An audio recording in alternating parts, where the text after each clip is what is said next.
Ne, kako da vi kažem, dolazim iz sela koje nema puta, ali ima reku. Dolazim iz sela u kome ljudi ne hodaju asfaltnim trotoarom, već svojim dobro utabanim stazama, samo njima znanim. Strancu nepoznate, ali uvek gostoljubive dobročiniteljima. Dolazim iz sela u kome mi je životinja bila i prijatelj i neprijatelj, i šegrt i gazda, i domaćin i gost. Dolazim iz sela gde ljudi nemaju kravatu, ali imaju obraza.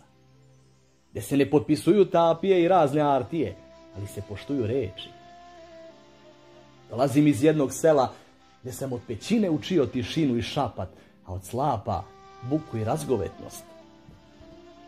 Dolazim iz sela gde je izvor bistre pijaće vode najslađi napitak, a pčelino saće užina u kojoj bogovi uživaju. Petao mi je tamo muzika za buđenja, svici i zrigavci, noćna uspavanka. Jes, istina, nemamo lovku ni pero, ali imam krunjač, sr, lopatu i motiku, vilu i grabulju.